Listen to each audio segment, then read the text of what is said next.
Boa noite, meu povo! Sejam muito bem-vindos, muito bem-vindas a mais uma live aqui no perfil da Marla. Os cabelos bagunçados, assim mesmo. E hoje a gente tá, né, com aquele coraçãozinho já apertado aqui, porque a gente já tá deixando a Paraíba, esse estado maravilhoso aí, que a gente teve essa conexão muito especial com a Paraíba. Mas vamos ter que partir, né? Toda viagem tem uma chegada, um momento de chegada e de partida. Boa noite, Laurinha. Então, hoje a gente tem excepcionalmente, né, com a nossa live aqui na segunda-feira, por conta do nosso convidado, né, que a gente só conseguiu a agenda com ele hoje, o Johnny, que acabou de entrar. Já vamos convidá-lo aqui. Já mandou a solicitação aqui para a gente aceitá-lo.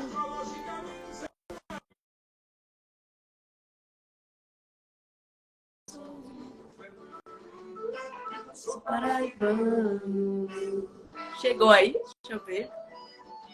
Deixa eu convidar ele novamente aqui. Entrou já. Olá. Boa noite, Boa Johnny. noite. Tudo bem? Tudo Muito bem. obrigado pelo A gente convite, colocou uma Marla. musiquinha aqui da Paraíba, né, para ir se alegrando. Rapaz, Falando com eu o tenho uma pessoal aqui que a gente história com tá. essa música aí. Acho que você já ouviu, é uma música do Tom Oliveira, Paraíba, Joia Rara. Isso. Justamente para falar desse momento, desse encantamento todo que foi essa passagem, essa viagem literária aqui do Danado de Bom pela Paraíba. Que o mês que vem a Tá gente me já ouvindo vai. bem? Tá me vendo bem? Estamos. Beleza. Então, Johnny, seja muito bem-vindo aqui, né? É o segundo momento que a gente está junto, né? Isso. Em formato de live, para poder falar. No primeiro momento, a gente falou sobre o seu livro, né? Se quiser também, durante a nossa conversa, falar um pouquinho, né, sobre esse livro que você está lançando, a gente vai falar sobre isso também. Mas hoje o Johnny está aqui vou baixar o som, por uma questão, né, ligada bastante aí. Tá ouvindo? Parece que deu uma parada no. Parece que deu uma parada aqui na conexão do Johnny. Vocês me ouvem, pessoal? Quem está nas. Parece que a conexão do Johnny deu uma travada. Ou a impressão minha aqui. Deixa eu ver quem está aqui. Laura, consegue me ouvir, Laurinha? Hey, Chu. Seja bem-vinda, Ana.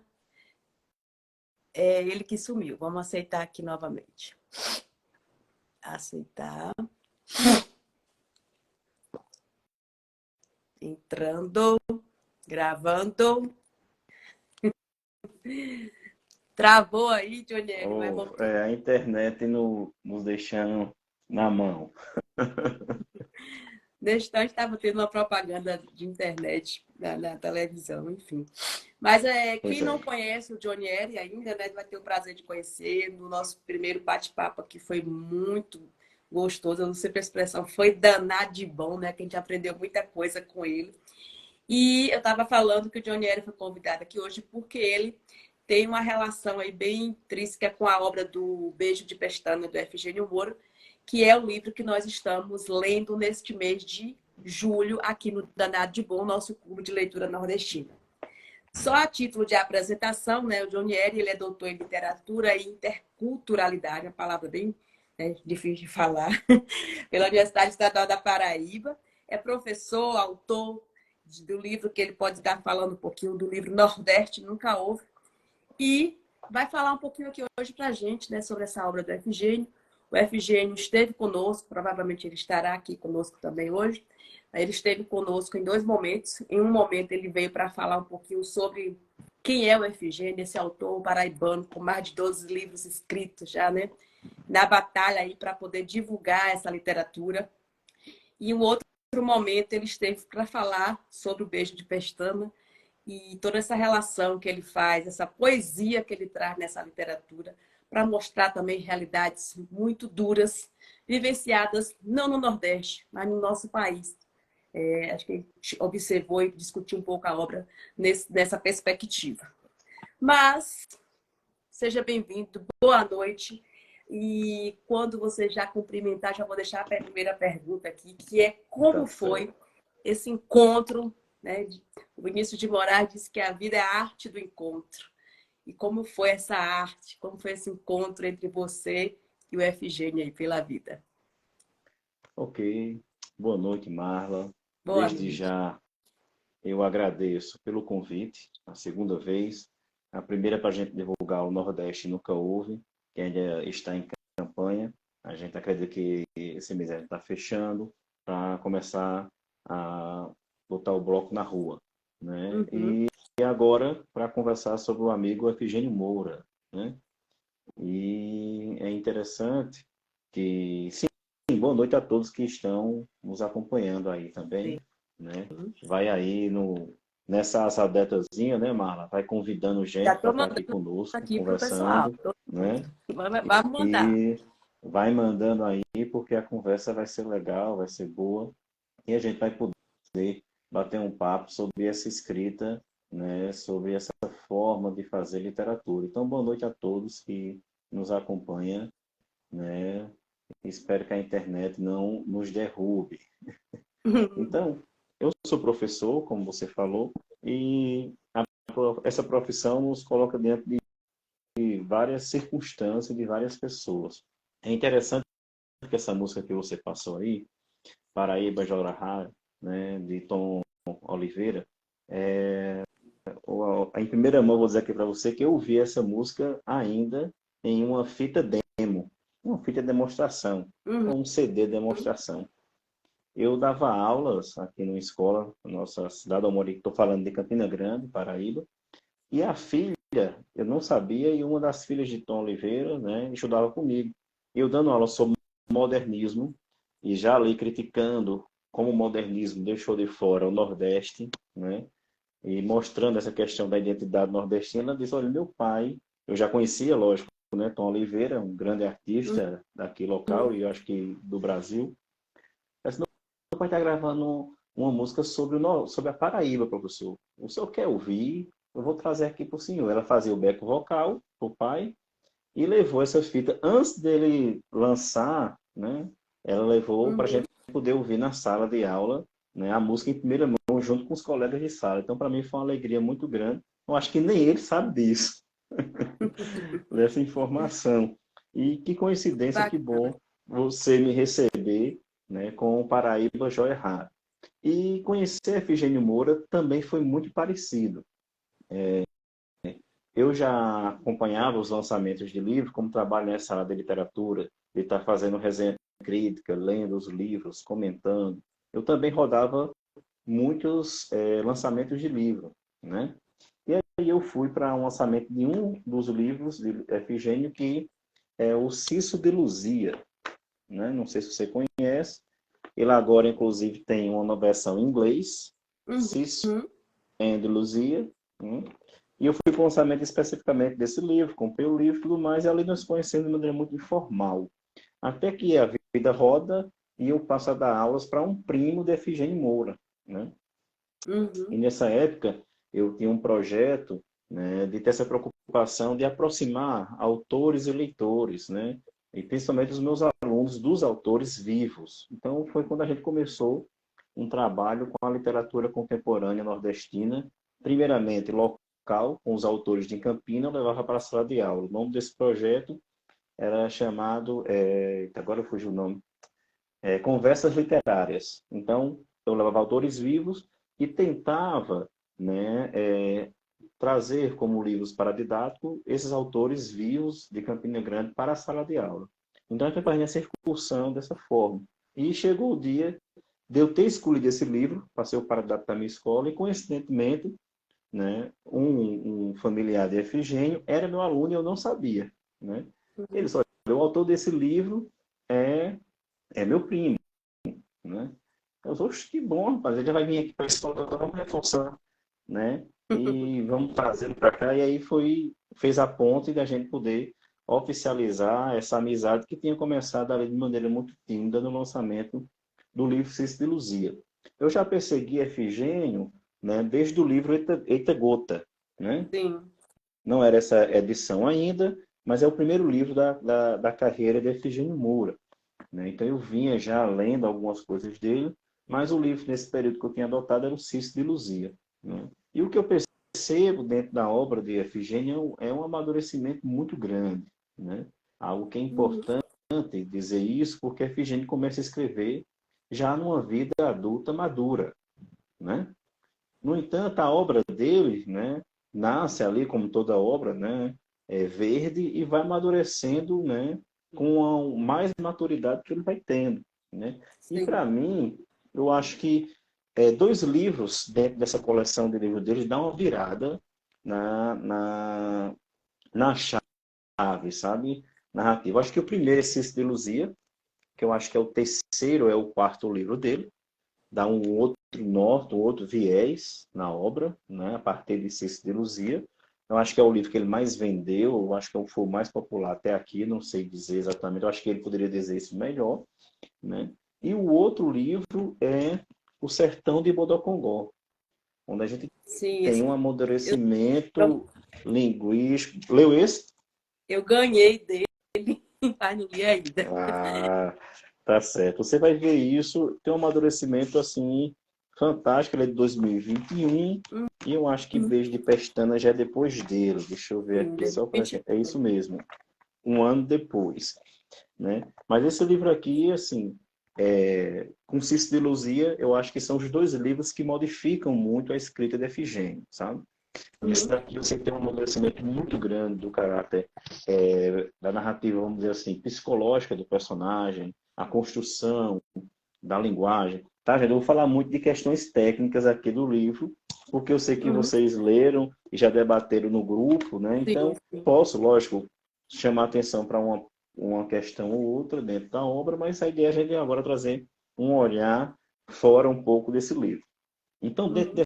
dessa obra, desse conjunto de obra, né, que ele é um autor altamente produtivo, sabe? Eu fico impressionado como ele produz, e não é uma produção simplesmente fabril, sabe? É uma produção com qualidade estética, com aquilo de saber o que quer dentro desse ofício de escrever romance, de escrever ficção, né? Então, Uhum. de entrada, eu diria que dois livros mudam, né, no meu ponto de vista, enquanto crítico literário da obra dele, né, essa escrita. Eu acho que se Luzia, porque populariza Efigênio Moura, por aqui na Paraíba, eu acho que fora da Paraíba também, tanto é que é o livro o único que está traduzido, se não falar a memória. Pode ser que tenha outro, se ele tiver aí, Efigênio, vai me corrigindo.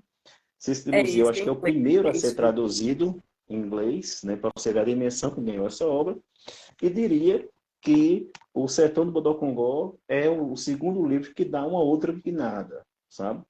E isso vai mudando. Tá aqui, Caneta de Fiado, que eu acho que é quando ele escreve um livro com mais fôlego, né? Uhum. Então é um dos livros maiores que ele tem, né? E da trilogia eu só tenho esse, né? Que é Pedro e Jeremias. Jeremias. Todos esses que eu estou mostrando agora é logo após Cisto de Luzia, né? Tá certo? Sim. Apurado, né? Então, se você pega Santa Rita do Congo, que é antes de Cisto de Luzia, e você pega o Eita Gota, né? E lê Cisto de Luzia, você já vê uma mudança muito grande nessa obra dele, né? E depois de Santa do Congo, eu acredito que agora Efigênio é outro. O cara está pensando noutra vibe aí de escrita, noutra modalidade de pensar esse ofício dele. Então, é um cara inquieto, é um cara altamente produtivo e um cara muito bom, né, de contar história. Eu acho que isso é muito importante para um romancista. Como contar uma história? Assim como para um poeta é importante ele dominar as técnicas, sei lá, do uso das composições imagéticas através das figuras de linguagem, eu acho que para um ficcionista saber contar história. E de cara eu já digo que ele sabe contar isso muito bem. Então, não sei se eu consegui Interessante, responder a assim. primeira pergunta Sim, sua. sim. porque assim, né, a gente comentou bastante isso durante esse mês que a gente estava lendo o livro do Efigênio, a questão, né, do quanto que o escritor ele precisa, de certa forma, dessa sensibilidade para a escrita, mas também de, entre aspas, conhecimento. E o Efigênio me contava, num momento que a gente esteve junto, do quanto que ele se dedica a essa criação, a essa escrita, buscando, né, através tanto de pesquisas empíricas mesmo, quanto Isso. da literatura, da história, enfim. Só que, assim, uma característica de todo mundo que começa a ler o Efigênio Moura, que já teve contato com a literatura do Efigênio Moura, é a forma como ele escreve, né? Essa língua, da forma, a escrita da forma como ela é falada, né? No sertão, no Cariri, como ele coloca.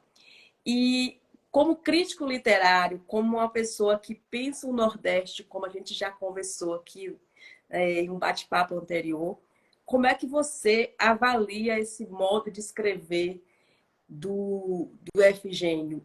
Você percebe isso como algo, digamos assim, que valoriza a nossa cultura, nosso... Como é que você avalia essa questão? Porque, como ele falou, às Beleza. vezes, para muitas pessoas, quando pega o livro dele, esse cabra não sabe escrever. A crítica é dele mesmo, viu? Do Efigênio mesmo. E essa dificuldade que ele fala de chegar em determinados lugares é um posicionamento político também, né, do FG. Isso.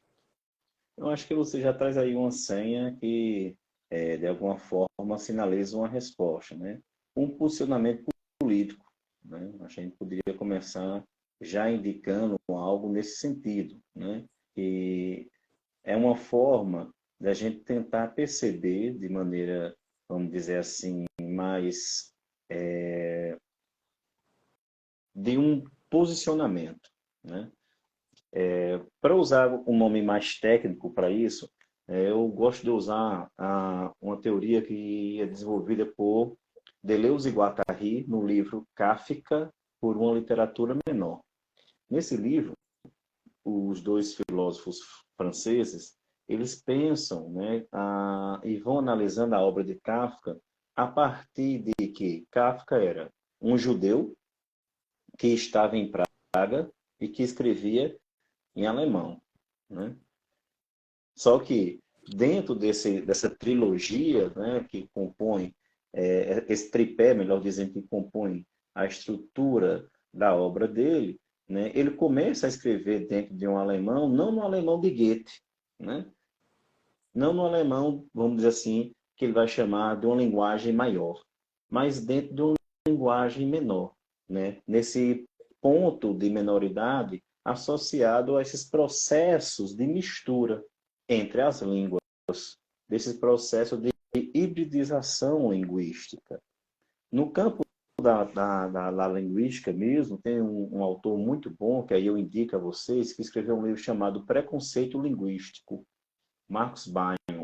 E Marcus Uhum. Bain vai defender a ideia, a partir da sociolinguística, essa ideia de que há uma variação linguística, né? E que dentro dessa variação linguística é importante compreender que uma língua não pode ser constituída como um objeto homogêneo. Então, eu começaria respondendo você dessa forma. Efigênio está numa produção dentro de um sistema de uma literatura menor. Ele escreve a partir de uma periferia linguística, a partir de uma periferia estatal, a partir de uma periferia, né, associada a uma região que já sofre, né, a discriminação, né, que é a região Nordeste. Então, Uhum. nós vamos partir do seguinte plano. Estamos na região Nordeste, que já é uma região marginalizada em relação ao Brasil enquanto centro, né? Dentro dessa região Nordeste, estamos na Paraíba, e dentro da Paraíba, estamos no interior da Paraíba. Ele produz a partir de Campina Grande, mas com olhar sempre para o Cariri, que ainda é mais interior ainda. Então, usar a linguagem dentro da coloquialidade como ele utiliza, né, é uma forma de tentar, né, politicamente resistir a um sistema linguístico maior, né, formal, né, associado à cultura canônica da nossa sociedade. Então, quando a Efigênio Moura escolhe essa estética, eu lembro muito aqui da música Metáfora, de Gilberto Gil, que tem uns versos que diz, né? Não se meta na lata do poeta. Na lata do poeta, tudo nada cabe. E só a ele resta dizer o que na lata há de caber. Né? Então, lá na música Metáfora, a fala da poesia, Gilberto Gil nos traz essa ideia de que o poeta, o artista, o romancista, cabe a ele, né, escolher, né, a modalidade estética na qual ele quer, né, vamos dizer assim, se expressar. E a modalidade estética da escrita de Efigênio Moura vai descambar na oralidade. Né? Uhum, E qual é o problema, e aí a gente já conversou sobre isso, né, Marla, quando eu falei do uhum. Nordeste nunca houve, é que o problema é que a literatura brasileira, ela é da região, né, ali, Rio-São Paulo, Minas, Sudeste, e que não existe uma literatura sudestina. Já percebeu isso? A Uhum. literatura que ocorre lá é uma literatura brasileira. A literatura que ocorre no Nordeste é uma literatura nordestina ou regional, né? Então, quando Efigênio Moura escolhe essa linguagem oral, e uma linguagem oral, né, periférica, não urbana, que vale salientar isso, porque você vai ter, por exemplo, Ferrez, em São Paulo, ele escreve com a linguagem oral da periferia, né? Principalmente da Zona Leste, que a gente vai falar daqui a pouco da Zona Leste em vez de Pestana, mas da Zona Leste paulista, principalmente na região do Capão Redondo, onde é a região mais violenta de São Paulo. E ele vai utilizar as gírias, né, dentro de uma coloquialidade, né, dentro de uma oralidade ligada a essa região periférica urbana. A obra de Efigênio Moura vai ser uma linguagem periférica, né, mas associada ao Cariri, né, dentro de uma concepção, vamos dizer assim, do que eu estou falando, seria uma linguagem oralizada rural, né, de um aspecto mais rural.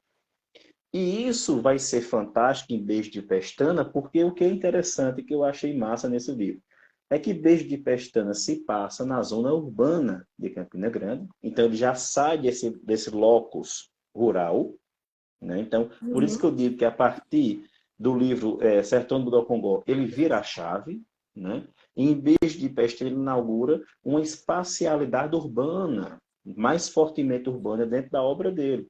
Porque ele fala em Mulugu, ele fala em Isabelê, ele fala em Monteiro, né? Ele fala em algumas cidades, ele fala em João Pessoa, o trajeto de Monteiro a João Pessoa, lá no Eita Gota.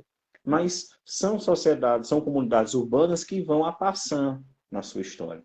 Em Beijo de Pestana, não. A história toda acontece no bairro de José Pinheiro, em Campina Grande. E aí ele traz essa linguagem que mistura-se com a linguagem oral mais urbana, né, com a linguagem oral advinda do interior, né? Vamos dizer assim, É, desse a espectro escrita do linguístico Efigênio, rural. a escrita do Efigênio, ela se aproxima, eu não sei, você aqui que é o crítico, viu? A gente só pergunta.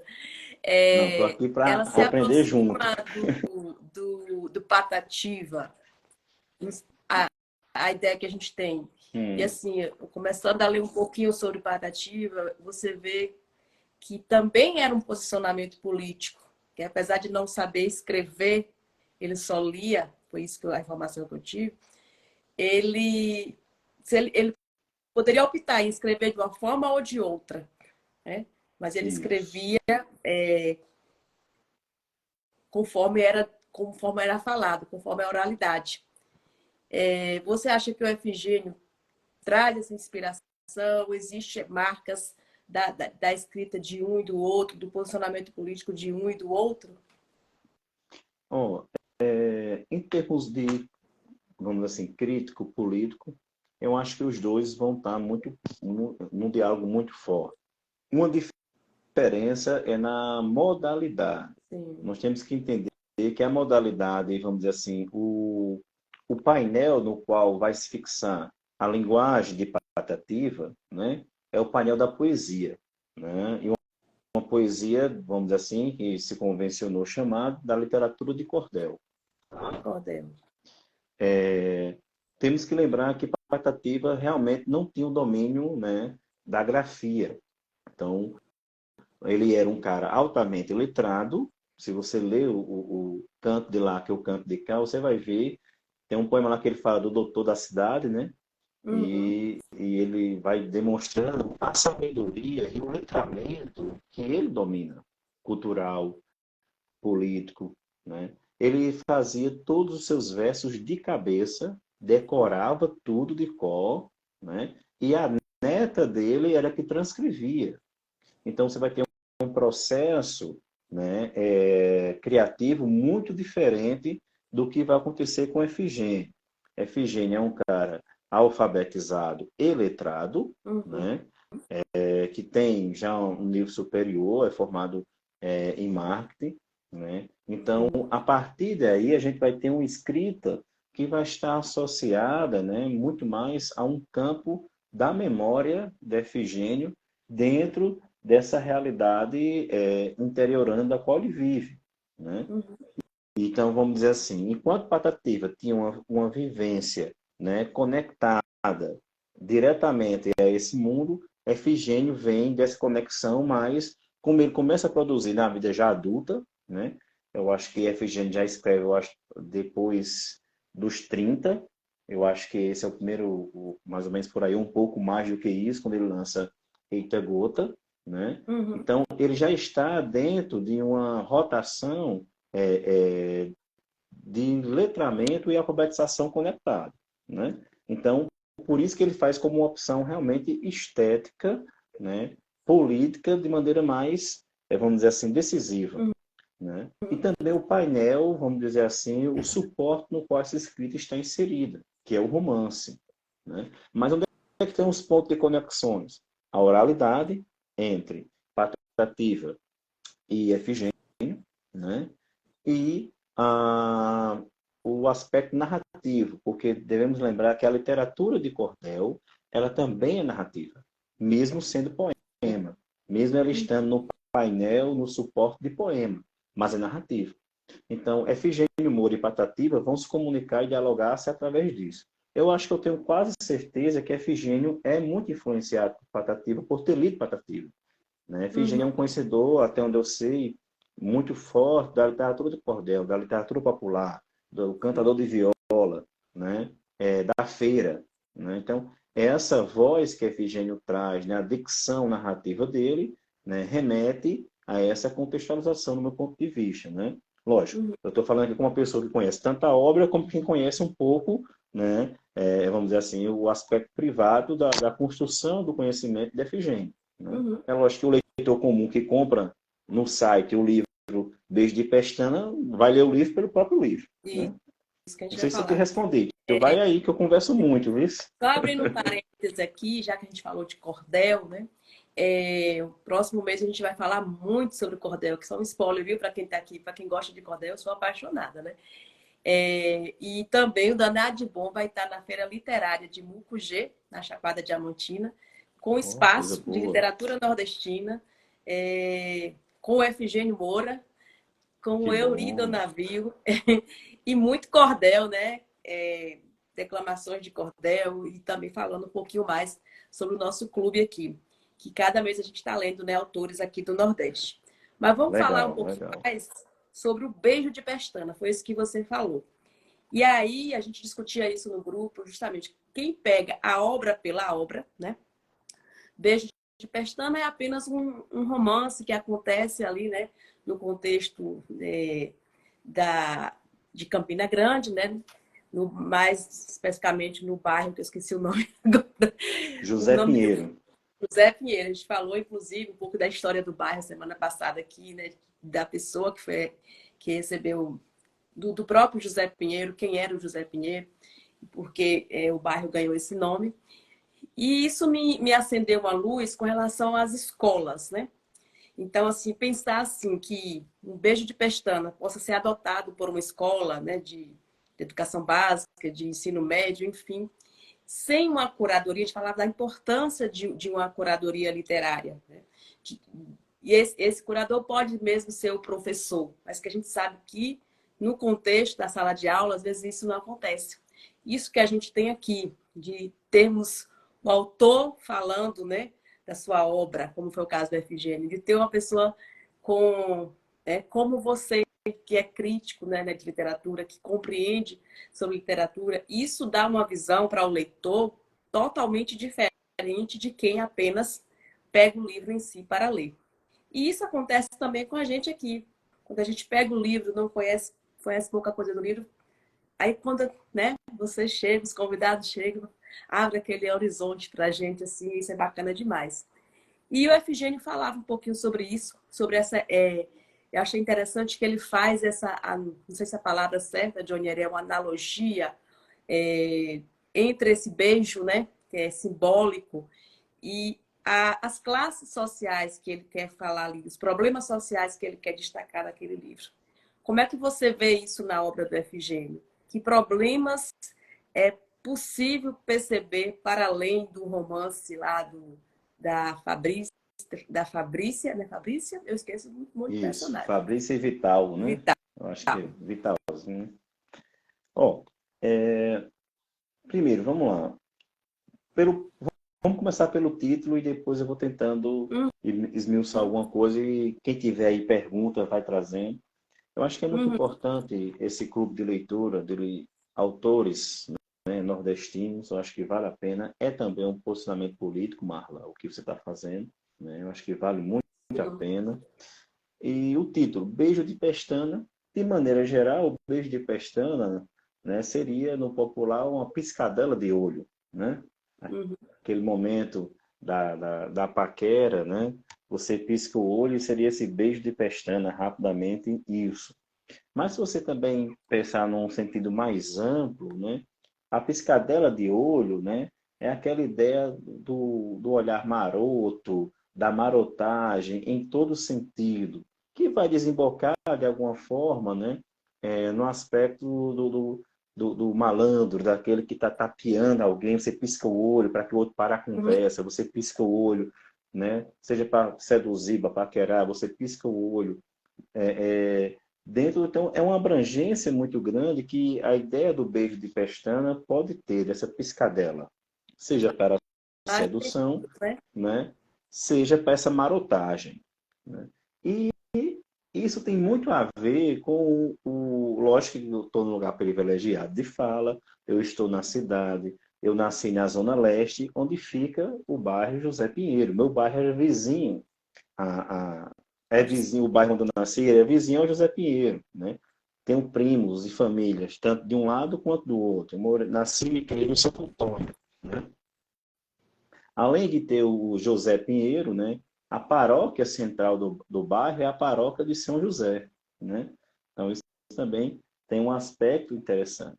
Mas o bairro José Pinheiro, ele é um bairro maroto, ele é um bairro que tem assim áreas, né, da malandragem. Eu vou começar um pouco disso para a gente poder ir identificando esse beijo de pestana e que essa malandragem também, quem lê o livro vai ver que permeou ou permeia as personagens, né? Tá? Então, o bairro do Zé Pinheiro é um dos bairros mais antigos de Campina Grande, tá? E ele surge mais ou menos ali por volta do início do século XX, Sim. né? Na nossa cidade, mas é por volta de 1940 que o bairro começa a ter uma estruturação de bairro, né? Um prefeito chamado Vigorino Vanderlei, eu acho que é esse o nome dele, começa a estruturar o bairro, mas tem um fator importante, a feira. Campina Grande é uma cidade que se constituiu em torno do comércio, né? Até hoje, os serviços em nossa cidade é o ponto mais alto. Então, por exemplo, você veio aqui em Campina e foi no Museu dos Três Pandeiros. Sim. Se você ficar de frente para o Museu dos Três Pandeiros, às suas costas é o centro de nossa cidade, certo? O seu lado esquerdo é a Zona Leste, onde está, né, os dois bairros que vai fazer fronteira com o centro, o Santo Antônio e o Zé Pinheiro. Tá? Tanto é que, por exemplo, até o Parque da Criança, mais ou menos ali, não sei se você chegou a conhecer, que está às costas do Museu dos Três Pandeiros, né, fazia parte do Zé Pinheiro nessa Constituição de 1940. Então, é um bairro grande, eu acho que é o segundo bairro mais popular de Campinas hoje, só pede para outro bairro chamado Malvinas, né? E é um bairro que vai ter características muito próprias, principalmente com o deslocamento da Feira Central para as proximidades desse bairro. A Feira Central ainda fica no centro, mas ele fica ao leste do centro da feira. Então, o que, é que vai acontecer? Né? Não dá para o pobre morar no centro, nesse período de 40 é muito caro, só morava rico, então ele desce mais um pouco e ocupa o Santo Antônio, que é o meu bairro, ou o Zé Pinheiro, que era o bairro vizinho. Né? E a partir daí esse bairro começa a se popularizar. Só que esse bairro é altamente orgânico, esses dois bairros se comunicam muito bem e são muito orgânicos. Então, ele começa a ter quase que uma vida própria, independente da cidade. Então, ele tem um comércio muito próprio. Até hoje, se você não achar nada em Campina, a tal A produto, Valéria você vai no falou Zé isso. Pinheiro Vai no Zé que vai Pinheiro. achar. É. Você vai no Zé Pinheiro que você acha. De tudo que você imaginar, vai ter lá. Então, ele tem uma vida muito orgânica dentro da cidade. É uma vida muito independente. Todo mundo trabalhava, tanto do Santo Antônio como do Zé Pinheiro. A Zona Leste, de maneira geral, é muito independente, porque tinha tudo. E o Zé Pinheiro era o bairro principal nesse sentido. Né? O que divide era praticamente um canal. Né? O Uhum. canal de uma margem é centro, da outra margem é o Zé Pinheiro. Então, o deslocamento, né, da feira, né, ali em 1940, para a leste mais do centro, né, se aproximando, portanto, do bairro Zé Pinheiro, começa a dar uma outra vida, outra dinâmica, a um espaço que já tem uma dinâmica muito própria. Né? Praticamente quem mora nesses bairros não sai do bairro, nem nesse período anterior ao atual, para comprar alguma coisa, compra tudo no bairro. Então, o Zé Pinheiro surge nessa tentativa. O romance passa em 1974. Uhum. Nessa década de 70, Campina, como todo o Brasil, né, vem passando por um processo de modernização do espaço. Né? Ainda dentro de um período da ditadura militar, mas os militares queriam mostrar isso, um Brasil moderno, né? Vender a ideia de nacionalismo através de modernidade. Para você ter uma ideia, o bairro Zé Pinheiro é tão importante na cidade que a Federação das Indústrias, né, Campina Grande é a primeira que tem uma cidade do interior com a Federação de Indústria, ela fica no Zé Pinheiro. Né? Então, você tem ali um comércio muito forte. Outra coisa importante do bairro, né? Ele pertencia todo a um território de fazendas grandes de uma família chamada Marinheira Agra, né? Eram os dois sobrenomes da família, né? E a partir daí é que em 1940 vai se desapropriando nessas terras e vai se loteando e o bairro vai se constituindo. Outra coisa importante do bairro é que a gente está percebendo um forte teor calçadista. Olá, boa noite. Um Uhum. forte teor calçadista, porque onde é o Parque da Criança, não sei se você conseguiu visitar o Parque da Criança? Não, não. Não. Você tem um açude velho. Do outro lado, quando você estava no museu, do lado de lá fica o Parque da Criança, as costas. Lá era um coturno. Uhum. Então, curtia couro e tudo mais. E esse couro ia todo para o Zé Pinheiro para fabricar calçados. A cidade de Campina, na década de 70, 80, era uma das maiores exportadoras de calçados do país. Né? Então, isso dinamizou muito o bairro. Né? Então, você tinha ali a mercadoria própria e próxima ao bairro para se produzir o calçado. Eu estou falando muito do bairro, gente, porque eu acredito que o bairro é o grande personagem, né? É um dos principais personagens da obra. Né? Sim. Porque tudo está acontecendo lá. Ele sai da categoria de espacialidade e transforma-se em personagem. Então, muita coisa nessa década de 70 confluiu para o bairro.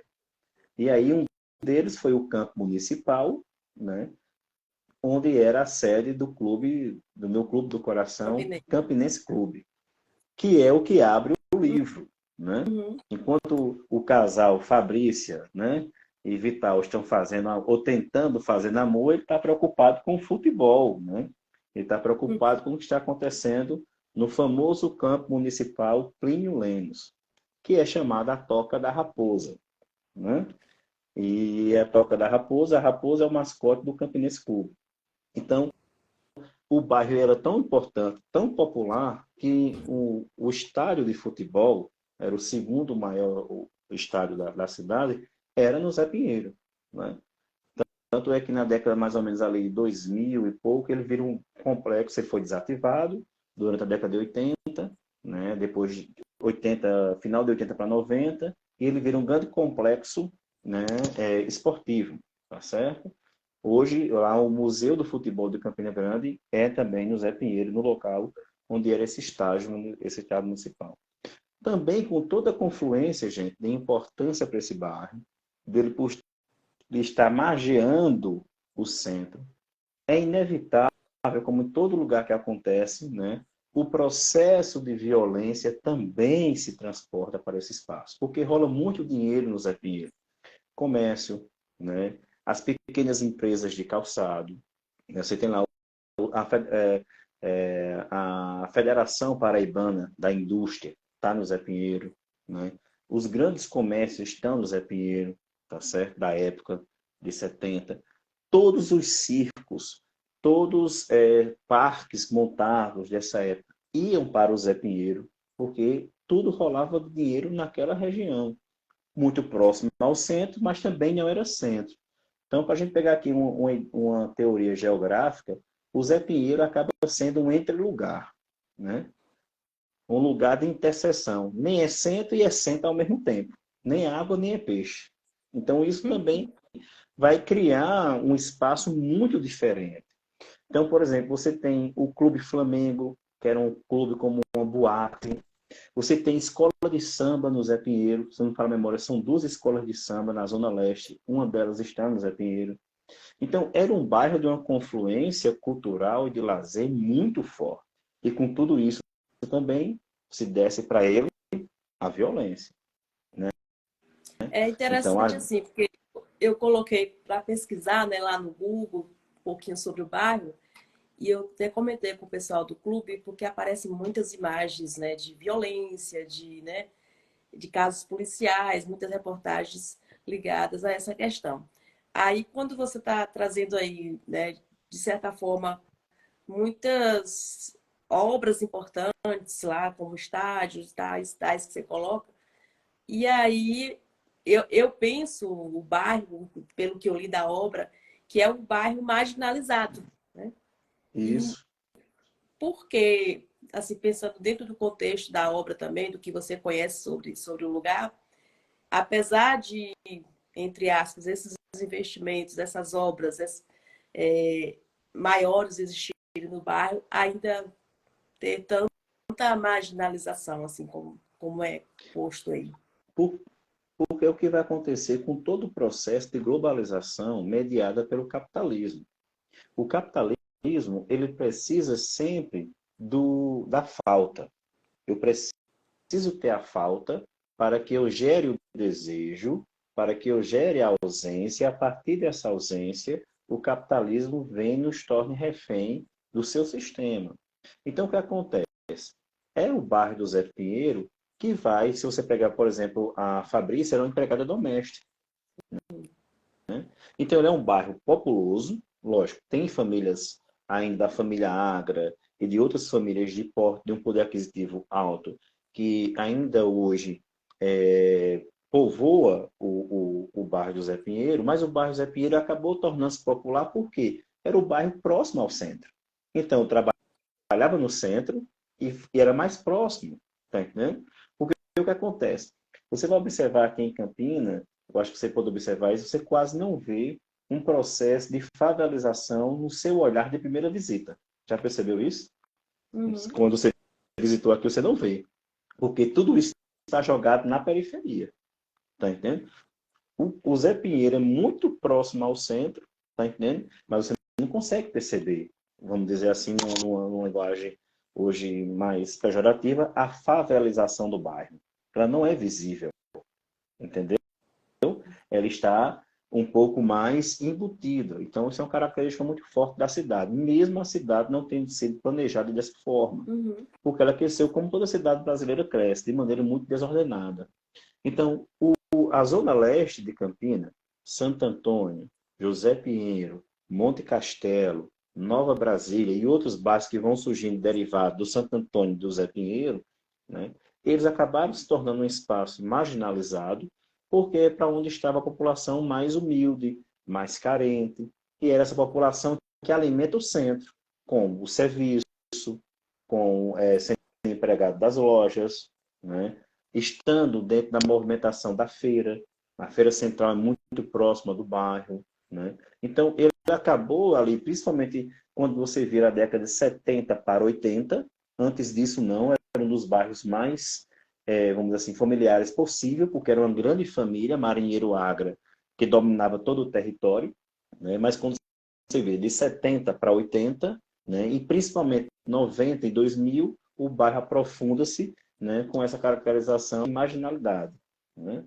Tá Hum. certo? Então, por exemplo, a atuação de comandos de extermínio era muito forte nessa região. Ali na década de 70, de 80, por exemplo, o movimento Mão Branca, que agia em todo o Nordeste, agia com muita questão muito forte lá, dizendo que matava bandido, e bandido bom era bandido morto, isso não é um jargão de agora. Né? Então, é um bairro que começou a sofrer muito com esse processo de marginalização, porque, em paralelo a isso, né, dentro de um sistema mais, vamos dizer assim, otimizado, institucionalizado pelo comércio, né, rolava muita grana nesse espaço. Então, paralelamente a isso, nós vamos ter um mercado paralelo, né, que vai também querer usufruir de todo esse contexto. Então, isso vai ser muito forte. Eu não sou historiador, lógico, estou falando muito mais como morador, né? É ali por volta de 70 para 80 que começa um processo muito forte nesse sentido, né? De uma marginalização. Até aí, a gente tinha, né, porque, por exemplo, se você pega o bairro é formatado em 40, então, em 60, 20 anos depois, o bairro era muito tranquilo. Quando começa 30 anos, 40 anos depois, as coisas vão acontecendo de maneira diferente. É só você pegar, por exemplo, o livro Cidade de Deus. Eu acho que Paulo Lins foi muito feliz ali em mostrar como acontece o processo ocupacional e depois, vamos dizer assim, um processo civilizatório da Cidade de Deus. Quem está aí no eixo Rio-São Paulo, que está assistindo a gente, pode compreender bem o que eu estou falando. Então, isso é o processo capitalista globalizador, né? Que tira do centro o povo, né? E marginaliza esse povo, quer dizer, coloca a margem mesmo. E nesse colocar margem vai em todos os sentidos. E, por exemplo, agora está acontecendo um movimento contrário. O centro está ficando totalmente esquisito fisicamente. O centro está ficando à margem. Por quê? Os shoppings, né? Os condomínios fechados, né? Os grandes prédios, né? Com apartamento. Então, está esvaziando o centro. Então, por Interessante. exemplo, hoje Os o centro condomínios está. mais chiques hoje nas cidades, né, são os mais distantes do centro. Isso, isso. Então, o centro Interessante. está ficando um lugar despovoado. O movimento está sendo o contrário. Então, infelizmente, aqui, o centro está ficando como o lugar, aí está invertendo, né? Dos chamados cracudos, né? Porque a Cracolândia, isso tudo sempre aconteceu, mas estava onde? Estava à margem, né? E agora, com o esvaziamento dos centros nas grandes cidades de médio e grande porte, você vai estar tendo um movimento contrário, né? Então, no contexto de Beijo de Pestana, a década de 70 é um movimento em que o bairro está em polvorosa. O bairro está numa vida adulta, 30 anos, 34 anos de idade, né? O livro se passa em 1974. Então, ele está numa vida adulta, numa vida pujante, com todo o seu vigor, né? Então, esse bairro pulsa. E pulsa em todas as direções. Tá? Então, Beijo de Pestana vem esse movimento. E aí, interessante, Marla, Uau. trazer aqui o que Roland Barthes fala. Se todas as ciências acabassem e ficasse só a literatura, ela daria conta de todas. Veja, Eu não ia falamos falar ainda do romance. eu nem conheci o autor e nem a fala dele, mas enquanto você falava, eu ia falar de um lugar bem, de uma linguagem bem coloquial mesmo aqui, e que a gente já tocou nesse assunto aqui, né? Que é a importância da literatura. E assim, por outro lado, se você que é da área, poderia até responder para a gente. porque a gente percebe que a literatura dá conta de tudo isso. Enquanto a gente lê Beijo de Pestana e faz essas interpretações que você está fazendo junto com a gente já falou aqui de história, de geografia, de sociologia e tantas outras dias, né? Todas as ciências cabem geralmente em um livro literário. E por que ainda essa resistência? Não sei se a palavra seria resistência, porque a literatura é tão pouco trabalhada. Eu falo sempre do lugar de professora, já falei para você, pela minha construção mesmo e formação. E me preocupa isso, porque assim, é um clube de leitura que infelizmente, né, infelizmente a gente tem essa barreira ainda para ler literatura no nosso país. E de onde vem essas barreiras? Tanto para o hábito da leitura sem a escolarização e para ler literatura na escola. Eu estaria aqui, para não me chamo de pessimista, mas eu estaria aqui Darcy Ribeiro, que ele disse que o processo educacional brasileiro ele foi programado para não dar certo. E é intencional isso, né? Parece até uma incongruência dois professores estarem trazendo isso. Mas Darcy Ribeiro é um professor também, um sociólogo, e ele sabia o que estava dizendo, né? Eu diria que um dos problemas está no campo da formação. A formação acadêmica, né, ainda deixa um pouco a desejar nesse campo, né? Por exemplo, quantas cadeiras de literatura tem um curso de letras, tem um curso de pedagogia? Vamos falar no curso de pedagogia, que seria um curso que está ali na formação inicial do leitor, né? Quantas disciplinas? Quem ministra essas disciplinas? Como ministra essas disciplinas? Os livros chegam às mãos das pedagogas, futuras professoras. Os livros chegam na mão do professor de língua portuguesa, que vai estar lá lendo, ou ele só trabalha os aspectos teóricos críticos que envolvem a literatura, ou simplesmente trabalha os aspectos historiográficos da literatura. Por que a obra não chega, né? Se você for para o seu currículo Lattes e colocar lá que você é escritor de literatura de ficção, por exemplo, vale menos ponto para um concurso do que um livro teórico. Mas o livro teórico só surge porque existia um livro de literatura previamente para ser analisado, para ser pensado, para ser construído uma crítica literária em torno dele.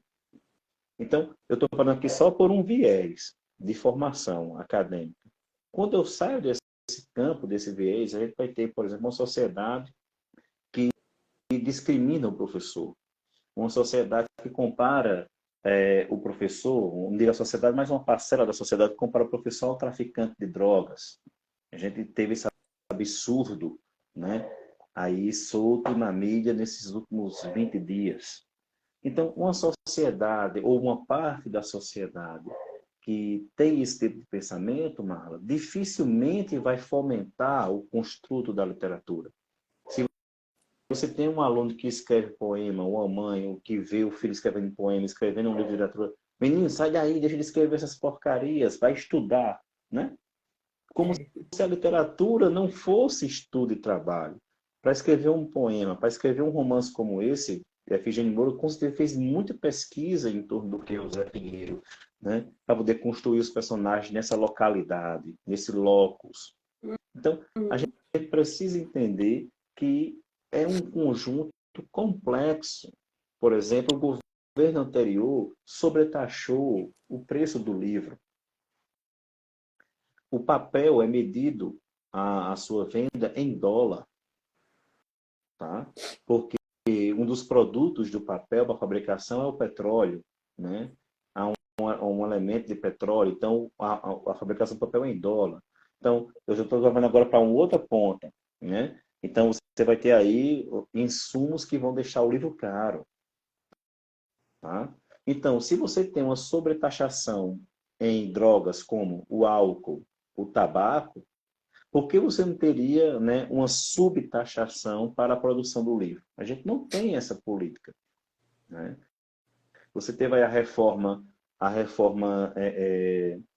tributária E a gente não viu em nenhum momento falar sobre como é que vai ficar a tributação sobre livros, né? Então, observe que tanto na macroestrutura social, nos impostos, na visão da sociedade, né, como na micro, né, que seria a formação de um professor, né, nós temos problemas graves ainda que impedem com que o livro chegue até nós. Não, mas tá, sei lá, o e-book ia baratear. Você que tem aí a compra e compra e-book, você vai ver que o preço é muito parecido, é lógico, que é a cadeia do livro, tá, gente? Diagramação, capa, né?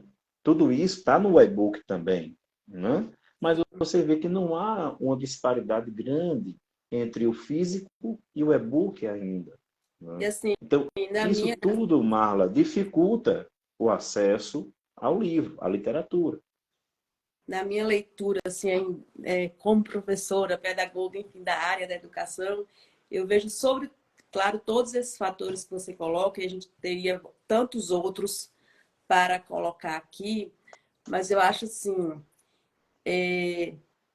ainda, eu sempre bati nessa tecla, não é de agora, é da mediação, né? É da formação do professor, do entendimento do professor, porque na maioria dos casos, nem o professor sabe do poder que tem a literatura. Nem ele consegue Isso. ler e fazer essa interpretação e levar até o aluno. Então, acho que essa mediação, ela, que você vai ver histórias, por exemplo, de pessoas, professores com mínimos recursos, ele consegue fazer, pegar uma literatura como essa e tantas outras e fazer essa né, textualidade desse texto, conseguir ver essa transdisciplinaridade que tem o texto literário. Então, Isso. eu acho que está no professor e também não adianta só formação, né? A gente sabe que formação, entre aspas, a gente tem muitos professores com formação, com seus diplomas. Acho que tem que ter essa consciência política, essa consciência do Mas, que por é o texto. exemplo, Marla, agora, você é pedagoga. Me diga aí, quantas disciplinas, na prática, você teve de literatura infantil e infanto-juvenil? Nenhuma. Quantas disciplinas? Nenhuma. Não me lembro de nenhuma. Entendeu? Onde está a questão, quando eu falo em Sim, formação nesse sentido, né?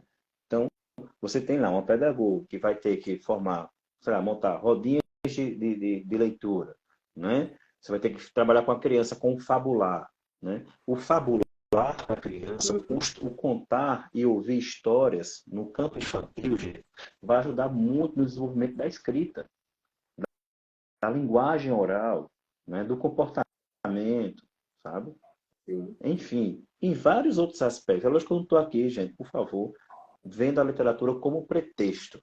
A literatura, ela, acima de tudo, tem que ser por deleite, pelo prazer, né? Sim. Mas a literatura, ela também pode ser um instrumento importante dentro do campo educacional, social, né? Se Tocou você lê numa coisa esse... interessante, porque, por outro lado, a gente tem uma história de educação, que a educação é algo obrigatório, é algo, né, estressante, cansativo, mas justamente acho que por isso que a literatura ela tem esse poder, porque ela pode te, né, ser prazerosa e te propiciar todos esses conhecimentos que a gente estava falando aqui do livro, né, especificamente Olha, do livro de Pestana. nesse caso específico, não gosto muito de trazer, porque às vezes fica a ideia de que nossa aula é perfeita, mas eu tenho uma experiência importantíssima.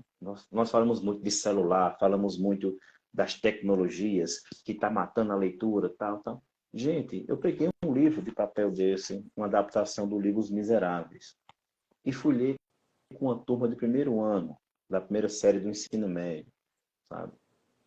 E eu lendo para ele, lendo mesmo, distribuir os livros. E aí, por isso que eu falo que é importante de ter a biblioteca na escola, Marla, entendeu? De ter o Uhum, barateamento do livro, para ter vários livros para uma sala de 40 pessoas, ter a mesma cópia, do mesmo volume, uhum, né? Então, todos os fatores que eu falei anteriores vão incidir aí. Eu ter só duas cópias de livro, eu posso ser o melhor professor do mundo. Como é que eu vou fazer com dois livros na sala? É uhum. impossível. Então, distribuí, conversei com ele os dois primeiros capítulos do livro e associei os dois primeiros capítulos do livro à música O Homem na Estrada de MC Racionais.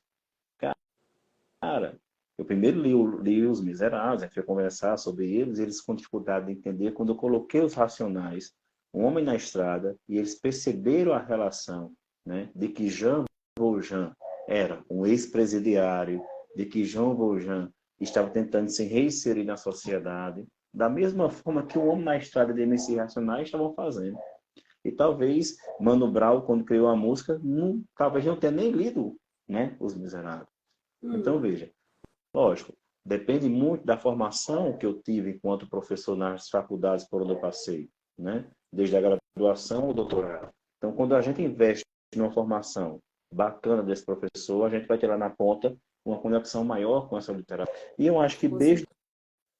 Tristana vai trazer muito disso, da formação de um bairro populoso, de um bairro popular, de um bairro que está dentro de uma cidade, que começa um processo de modernização, e como é que essas pessoas que estão à margem, enfim, se relacionam, né? Sobrevivem dentro do campo da exploração, de todo o mercado, de todo um sistema globalizado, né?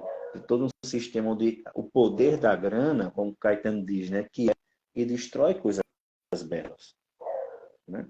Então, Beijo de Pestana vai trazer essa pegada, né? Eu penso dessa forma. Não sei como é que vocês Uhum. viram lá no clube.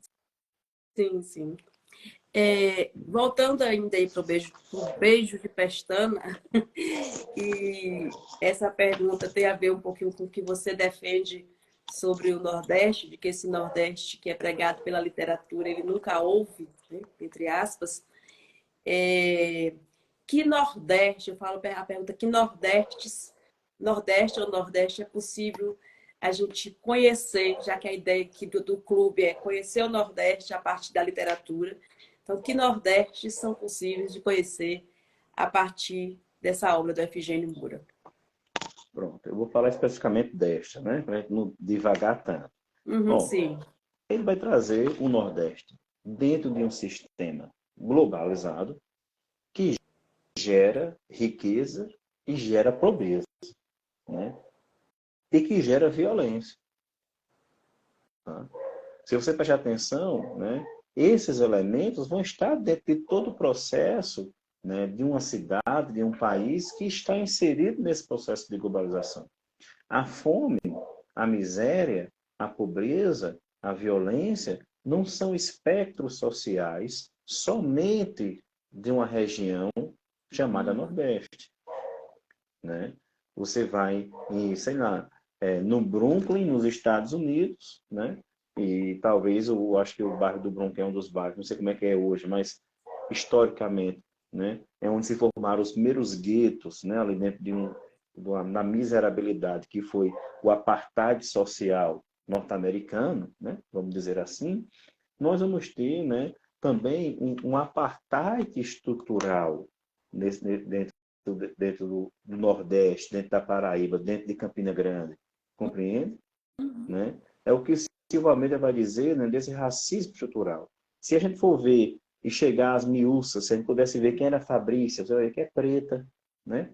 Tem um naquela fala dos cabelos, do Sim. cabelo pichain. Então, quem é que ocupa a espacialidade do Zé Pinheiro? Em sua maioria. Né? Então, observe que o que Efigênio Moura traz nesse livro, por isso que eu digo que depois do Sertão do Bodocongó, ele vai virar a chave na obra dele. E vai trazer os aspectos de uma cidade, de um movimento urbano.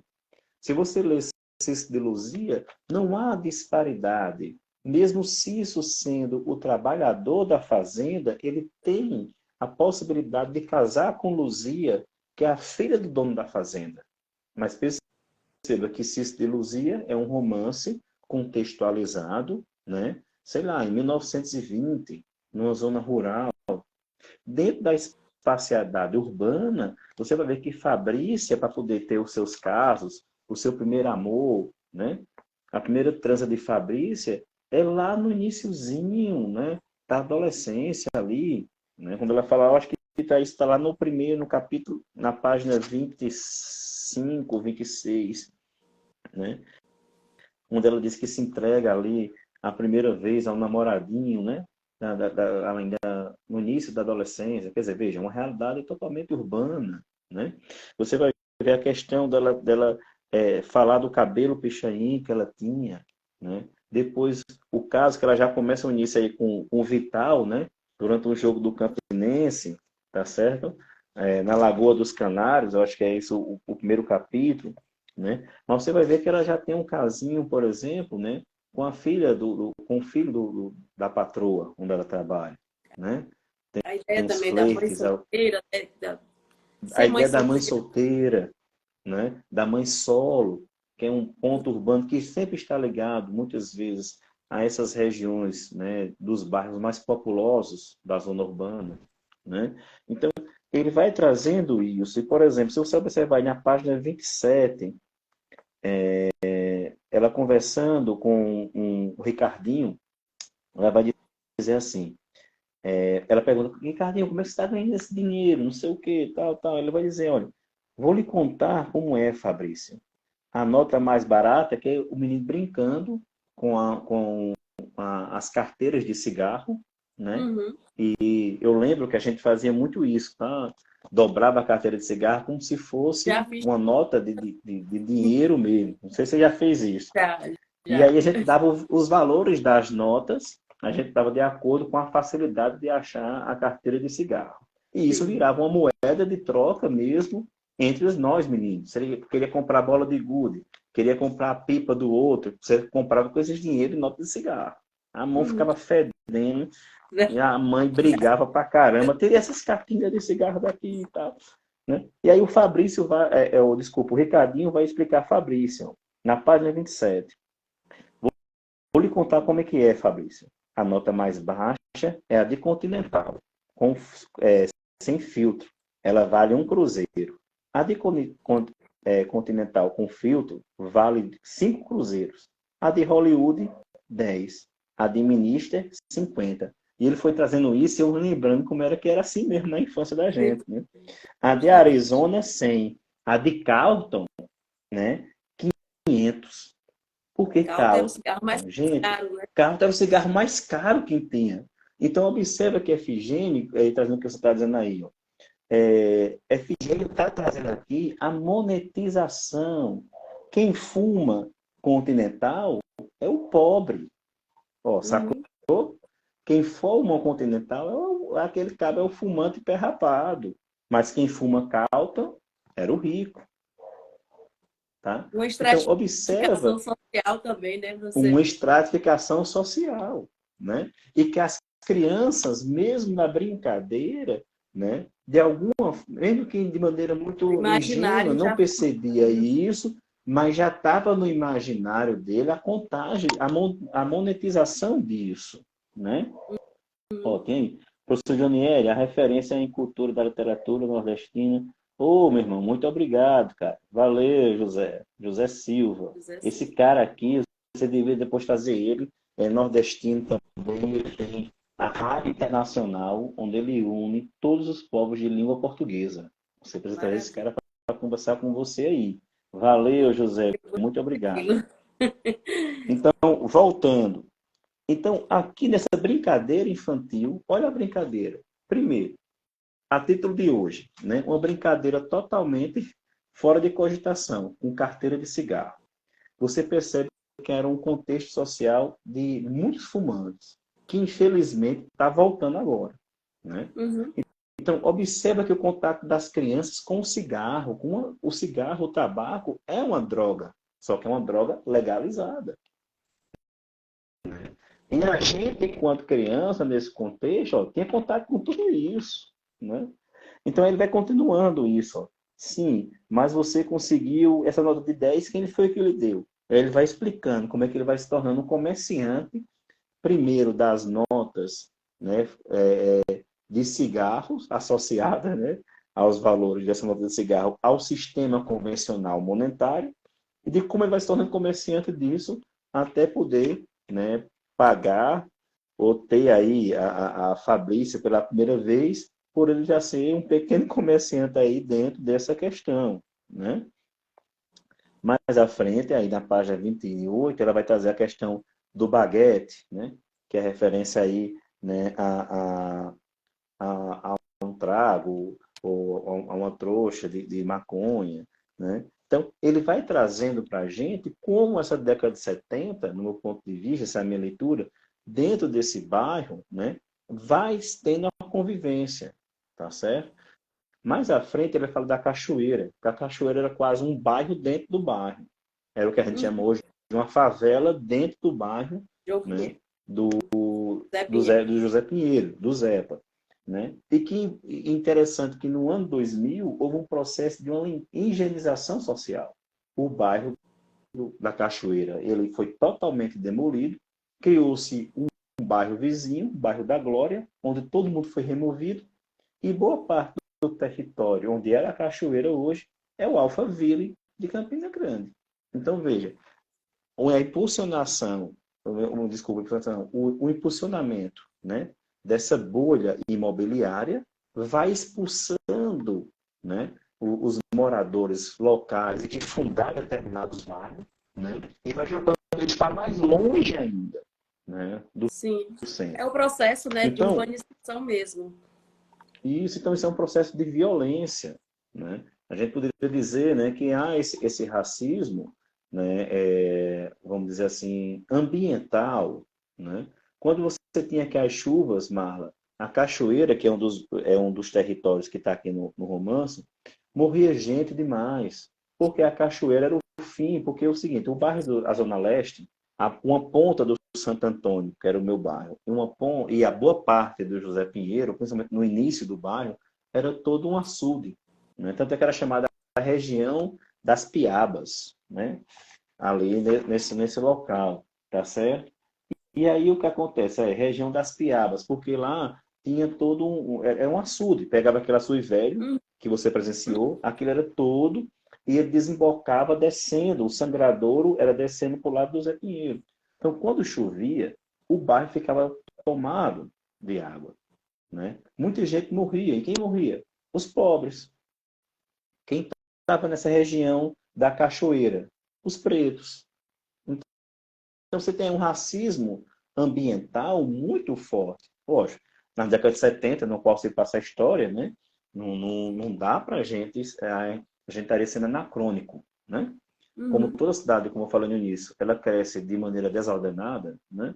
A Campina Grande não foi diferente. A formação do bairro do Zepa, né? Não foi diferente. É totalmente estruturado. Então, as famílias vão começar a construir em locais impróprios. Mas quem é essa família? Qual é a cor dela? Né? Então, você vai ver qual é o fator aquisitivo dela, o poder aquisitivo. Né? Então, esses aspectos, eu acho que Efigênio vai de maneira muito sutil, lógico, deixo claro aqui, não é um livro, né, de bandeiras, né? Não é um livro panfletário, mas nas entrelinhas, no meu ponto de vista, isso vai ficando muito claro, vai se desenhando essa marginalização, né? Dentro dessa concepção da personagem central e dos seus amores, né? De Sim. Fabrício e dos seus amores, dos seus filhos e assim por diante.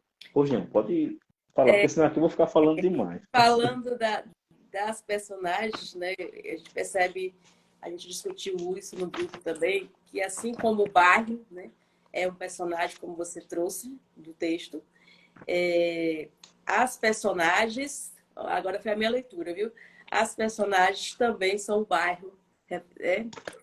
E não só o bairro, mas como representam parte da sociedade brasileira, né? Não do Nordeste. E dentre essas personagens, que não vai dar para a gente falar de todas, qual a que mais lhe intriga, né? Que mais lhe chamou a atenção? Qual que tem mais relação com, com os contextos, com os problemas que o Efigênio quis abordar no texto, na sua opinião? Eu acho que Efigênio, de uma maneira geral, com exceção de Pedro de Jeremias e Sertão do Congo, mas eu percebo nele um fascínio grande por personagens mulheres, né? Cisso de Luzia, mesmo sendo Cisso, né, o personagem central masculino no título, Cisso de Luzia, mas Cisso não é de Cisso, Cisso é de Luzia, né? Você tem aqui no Caderneta de Fiado, a personagem central é uma mulher, né? Onde ela anota naquela cadernetinha de diário, caderneta de fiado que a gente tinha da bodega, não sei se aí você Uhum. conhece isso, né? Conheço Que que era a um gente bloquinho de nota. piados na esquina do céu, o inferno. Era, era. E aí ela torna, né, a caderneta de fiado um diário, uma espécie de diário da vida feminino. Então aqui eu gosto muito de Fabrícia, né? Eu acho que Fabrícia é aquela linha que vai costurando, né, todo o enredo, né, ou muita coisa desse enredo. Tem como o bairro em si, né, já é muito populoso, né?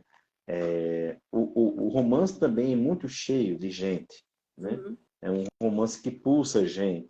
Mas Fabrícia vai por essas características, de ser uma mulher preta, né? Com características de mulher preta, mãe solo, né? No início do livro vai mostrando muito a formação dela, né?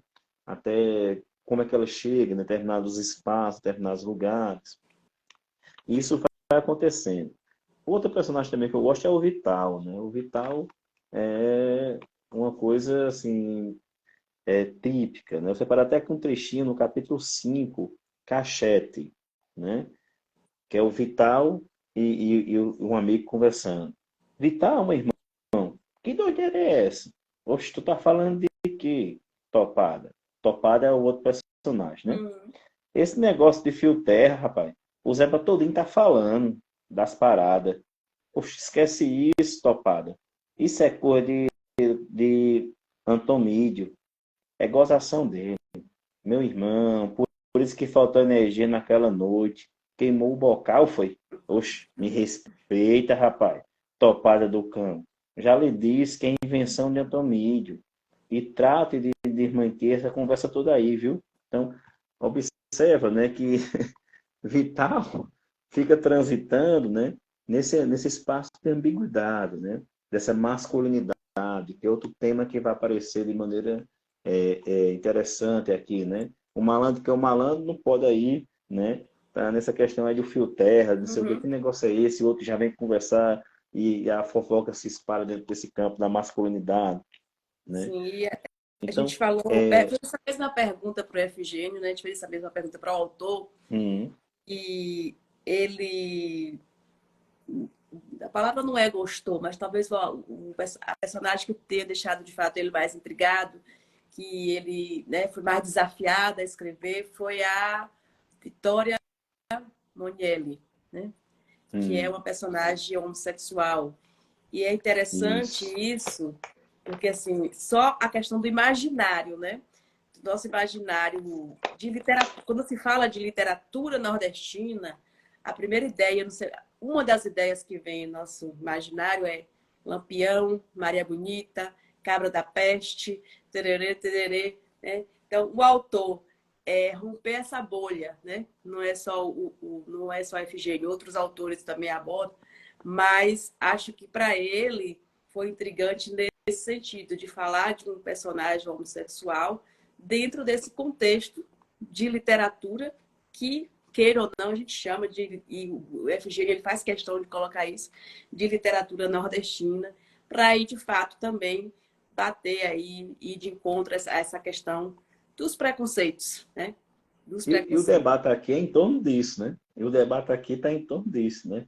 Desse fio Justo. terra aí, né? Que está rolando aqui na conversa, que é uma gíria, né? Dentro Uhum, desse campo aí, a questão até queimou o bocal, né? Isso é uhum, ambíguo, né? O fio terra, isso é ambíguo. Porque o que vai acontecer? O espectro da região, isso é até um capítulo, eu trato lá no livro O Nordeste Nunca Houve. O campo simbólico e imaginário do Nordeste, ele foi sempre constituído a partir, né, do imaginário falocêntrico, né?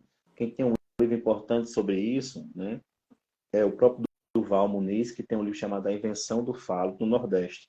Então, essa cultura do machismo, essa cultura de que o cabra é macho sem senhor, de até a mulher, né, tem que ser macho sem senhor. Lembra lá da música?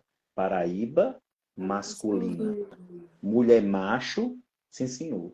Ó, porque Paraíba é um nome feminino, é um substantivo feminino, né? Mas a Paraíba é masculina, né? Então até a mulher dentro da espacialidade nordestina ela é masculinizada. Para que ela possa sobreviver, ela tem que ter essa masculinização, né? Esse falocentrismo em torno da perspectiva feminina, né? Então, quando Efigênio traz isso com essa personagem, né, homossexual, com esse debate, dessa brincadeira ambígua e meio que ali fustigando o outro de queimar o bocal, do fio terra, dessas coisas todas, ele está trazendo para a gente essa outra percepção. Por exemplo, ninguém lembra de que Lampião, um dos testes para entrar o bando de Lampião, dentro das minhas pesquisas que eu fiz, não era saber atirar. Sabia disso, Marlon? Não, não sei. Não, Não não. sabia? Aparentemente é isso. Não, você tem que saber atirar, tem que saber matar. Não. Um dos testes que Lampião fazia era costurar. Se o homem sabia costurar. Sentava o cabo na máquina e dizia, costura aí, macho. O cabo tinha que costurar. Veja, a costura, né, de uma maneira mais ampla, está no imaginário do feminino, né? Uhum. E era um dos testes que Lampião fazia. Se o cara sabia costurar, fazia isso. Por Por quê? exemplo, as mulheres no bando de Lampião não tinham tratos domésticos. Então, varrer o terreiro, fazer o café, tudo era associado ao homem. O homem é que tinha que fazer isso dentro do bando, né?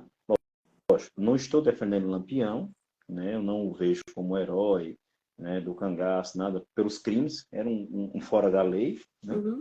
Lógico que ele é ambíguo, né? Para uns herói, para outros nem tanto, até mesmo porque as mulheres, né, em muitos dos cangaceiros estupravam mesmo, as mulheres não entraram no bando, né, simplesmente por um convite, né, via e-mail, WhatsApp ou carta, Uhum. né? Muitas entravam por outra forma.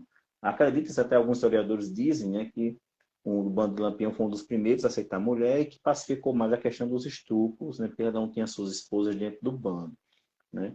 Mas perceba que até mesmo no campo de Lampião era preciso costurar, cozinhar para poder entrar no bando. Veja, atividades feminis, né? As roupas das mulheres do bando, a estética da roupa. Todas as mulheres do bando tinham saias mais curtas, em relação às mulheres da sociedade da época, saias mais coladas ao corpo, onde mostrava mais as silhuetas das mulheres. Então, as roupas das mulheres do bando eram mais femininas do que as roupas das mulheres comuns. Lógico, isso tem um sentido, né? Se a roupa é mais folgada, como era um vestido de uma mulher comum, ficava mais fácil de ficar preso, né? Nas folhagens, nas plantas. Então, a roupa mais colada ao corpo, né? O tecido, né, na fuga, dava mais uma agilidade nesse sentido, né? Tem toda Uhum. essa questão. Mas quando Efigênio traz essa pontuação, eu estou fazendo essa referência ao bando, porque você tem a questão do masculino, né? Mas perceba que não é tão assim. Já desde o bando, né, tem que ter esses aspectos femininos aí, que muito machista, né, não concordaria, mas Lampião fazia esse teste. Sabe costurar? Sabe cozinhar? Né? Eram testes importantes para permanecer no bando, para a própria sobrevivência do bando. Né? Uhum. Então, quando Efigênio traz aqui no capítulo 5 a ideia de Cachete, topada conversando com o Vital, sobre essa questão da masculinidade dele, ó, se ele ficou homem ainda, Uhum. né? E que conversa era essa, né? Ele está colocando em questão todo esse debate em torno desse falocentrismo do imaginário Uhum. nordestino, né? Jonieri, a gente, né, sempre ficaria aqui horas ouvindo. Mas vamos à nossa pergunta. Vou deixar duas perguntas para a gente finalizar. O Jonieri, ele é escritor também, né? A gente falou isso aqui no início da live. Quem quiser conhecer o trabalho de Jonieri, segue aí o perfil dele, tá? Com o livro sendo lançado, ele vai falar um minutinho sobre esse livro. E, para finalizar, queria ser você, né, que leu o livro, que escreveu o prefácio do livro, por que que Beijo de Pestana é danado de bom, né? E deixar aí também falar um pouquinho sobre o seu livro. Por que que seu livro também é danado de bom, né? Que as pessoas precisam ler. Tá bom, vamos lá.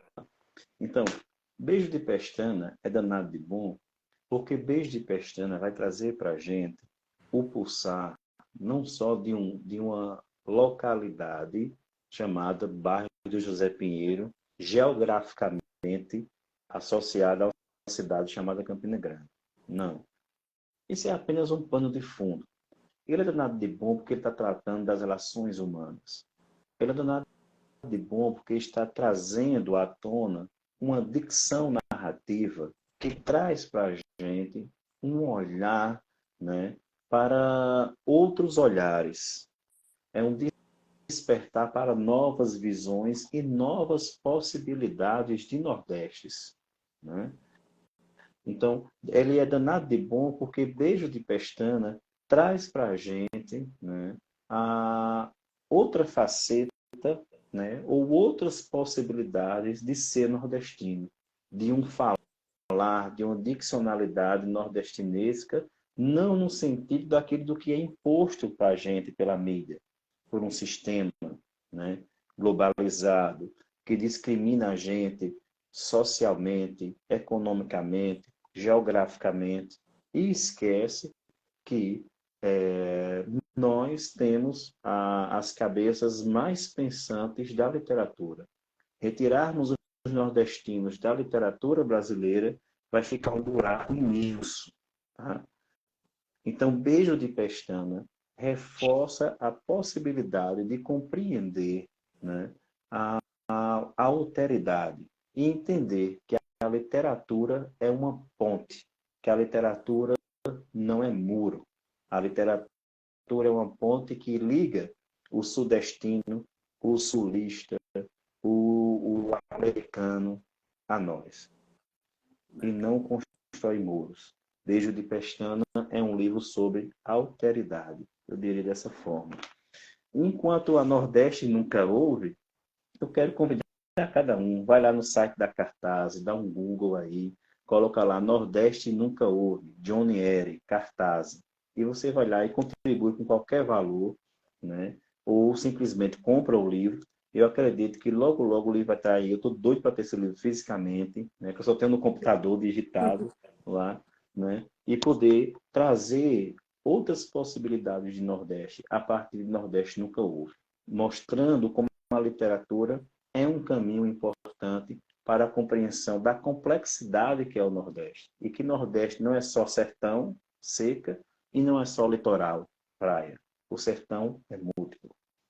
Então, esse é o convite que eu faço. Vão lá na Cartaz, comprem Nordeste Nunca Houve. Está R$ 50, gente, frete grátis. Então, vai lá, Nordeste Nunca Houve, Cartaz. Isso. É isso. Se quem não quiser entrar no Google, não encontrar, tem o link aí na biografia do Johnny Eri, no próprio Instagram, né? Isso. A Eliane, que é do grupo aqui, no primeiro momento, né, acho que a outra live da gente, a gente filosofou mais ainda. Ele fala muito difícil, mas hoje parece que ela está colocando aqui, hoje está sendo maravilhoso. Estou fuxicando, viu, Eliane? Estou fazendo fuxico pro Johnny Eri. Mas, assim, é de fato muito, muito enriquecedor poder dialogar com você. Eu fiquei aqui paradona mesmo, ouvindo, tentando captar tudo isso, porque para a gente que está aqui apresentando, né, entre aspas, às vezes é tenso, mas assim, eu percebo também que é um exercício. A cada live, hoje mesmo eu consegui, de fato, me deleitar, mesmo assim, me concentrar no que você estava falando, que às vezes a gente tem que estar também observando tudo, né, que está acontecendo, enfim, enquanto quem está organizando a live. Mas, assim, eu digo sempre que para mim, né, que estou mediando esse trabalho, é muito, muito valioso mesmo o quanto de coisa que a gente já aprendeu nesses 7 meses de Danado de Bom, o quanto que a gente já ouviu, né, sobre Nordeste e aprendeu sobre Nordeste, e a gente está só começando, né? Estamos lá, como diz, na pontinha lá ainda. Hoje mesmo, nem está aqui, mas eu comprei um mapa do Nordeste, literalmente. Falei, gente, é muita coisa que tem aqui, né? Quando você pega cada Pois estado, é. enfim, para ter um Não trabalho que a dá gente para resumir tudo isso a seca. não dá, não dá de forma alguma. E o livro, você se travou aí, o livro do Johnny Eri vem mostrar justamente isso também. E cada literatura, né, que a gente tem lido aqui, tem nos apresentado essas variáveis todas, essa cultura toda que existe na nossa região, como a gente vai encontrar muitos, como é que eu posso falar? Muitas questões que não são Nordeste do Nordeste, são questões nacionais, mundiais, enfim. Isso, a literatura vai servir justamente para isso, para abrir o nosso visão aí, como o Johnny Érico, eu achei perfeito, e foi interessante. Eu não entendo tanto de coincidências até nos pensamentos que acontecem nesse danado de bom. Tem muita coincidência. Quando você estava falando lá sobre a questão, né, do autor que fala se todas as ciências acabassem, a literatura daria conta. Eu achei muito perfeito, porque eu penso dessa forma e não por estar aqui vendendo um peixe. Não é isso. É porque, de fato, a gente sabe que ela tem esse poder, né, de abrir esse leque mesmo, de transformar e de nos fazer, de permitir a gente conhecer o mundo através da literatura. E a gente entraria aí em vários campos, né, Johnny, de pensamento Isso. para pensar essa questão, porque é de fato profundo pensar isso. Porque é justamente no deleite do homem, nessa criação, que o conhecimento de fato, né, se produz, pensando da perspectiva do autor, do escritor. Falando nisso, amanhã é o dia do escritor, né? 25 de julho. Já parabenizar aqui o Jonieri e todos os escritores aqui que passaram Obrigado. e vão passar pelo Danado de Bom. A gente agradece imensamente todo mundo, né? As pessoas passaram por aqui, ficaram o tempo que puderam, isso é maravilhoso. E quem quiser ouvir, participar da live, né, completa, vai ficar aí gravado para vocês poderem assistir. Deixar aqui que o Jonieri Se também vai puder, se falar. quiserem, nos siga, né? Sim, Nos sigam lá no Instagram. A gente está sempre divulgando livro de literatura contemporânea, com resenhas, comentários, né? sim. Então, o nosso Instagram também é bem cultural, então vai lá, nos siga. A gente fica muito feliz com isso, esse compartilhamento. E desde já eu agradeço, tá, Marla, mais uma vez. Estou sempre à sua disposição. Espero ter me feito entendível dessa Sim, vez sim. Foi e de danado maneira de que a bom. gente possa partilhar, tá certo? Gente, boa noite. Fique com Deus. Até Boa a noite. próxima. Tchau, tchau. Até mais.